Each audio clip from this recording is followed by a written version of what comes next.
instance that I do understand where you're coming from. Again, we're not dissimilar. This is what I'm saying. So I think me, you, Sean, are having the same conversation because we're not dissimilar. Um, and so I do get it. The tricks are killing it. I can't lie to you. I love the tricks. They are. It's fun, but it reminds me now of it reminds me of something that I used to do, and that's why I'm like, yeah, this doesn't end well because the reality is, while you think he's not listening, he is paying attention. Number one, when you don't get your way, what do you do? And both men and women do this. We build up a sheet that eventually we look back on and we're like, yeah, you've been moving mad.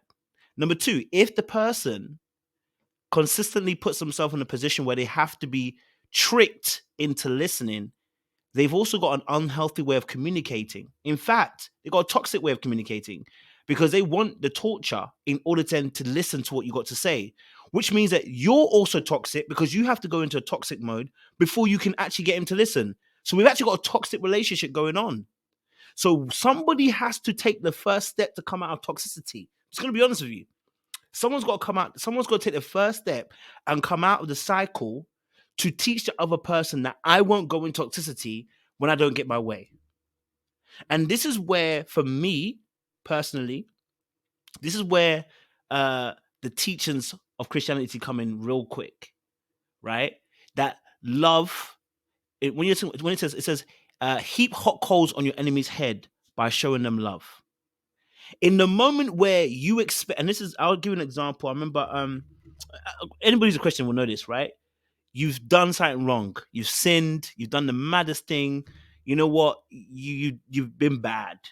You go to God and you're expecting God to kind of lambast you, because that's what you get from your parents. You know, you do something wrong. You go to school. You do something wrong. They lambast you. But yet, when you go to God, you get this different type of behavior. Like it's an embrace. It's love. It's like, no, come. Let's talk about this. Let's talk about this. I'm not here to be a punisher. What happens to you when you come into that space is, at first it's tough because it's like that's not what human beings are used to doing. Human beings will punish you when you do wrong, which is what you're talking about, which is the reality of life, right? There is punishment to consequences to action. So I agree with you. But in order for love to fester, to grow, and to continue, someone has to elevate the level.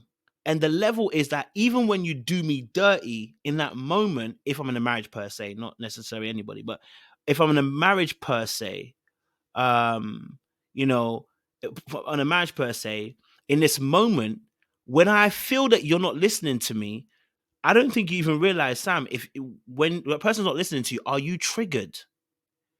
Because if your response is a trigger response, then you're both in the same boat. Whilst you're looking at him thinking he's not listening, you're also getting triggered, and your response is going to elicit a trigger response.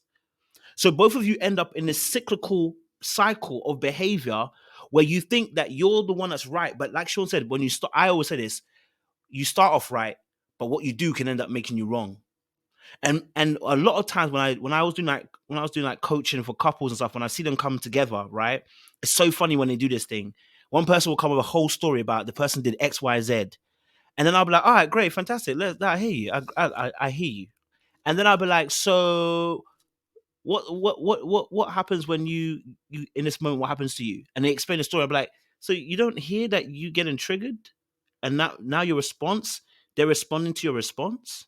It's not to let them off the hook. It's to say that the person you're in a relationship with, hypothetically, they love you, but they're also responding to an energy. Something that, Sam, you do something really interesting. I don't think you realize. You just something really, really interesting, right?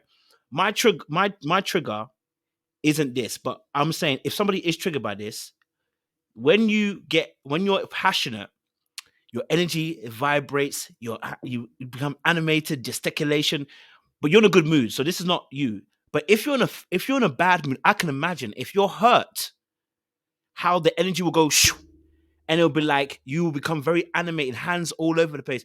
And to someone else who may be triggered, who may see something that has witnessed something in the past that might be a little bit different, they will respond to you differently now. So how they should respond to you is, oh no, Sam, you're offended. I'm sorry.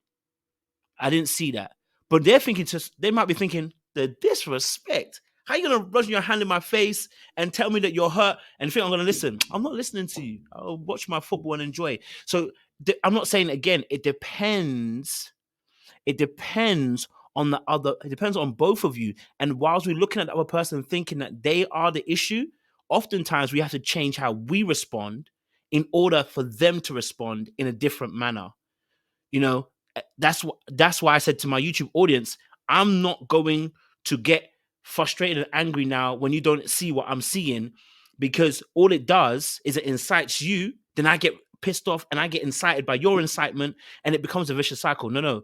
I'm going to keep myself very, very calm. You can be uncomposed all you want, and if you get out of pocket, that's you. But I'm gonna stay composed and chill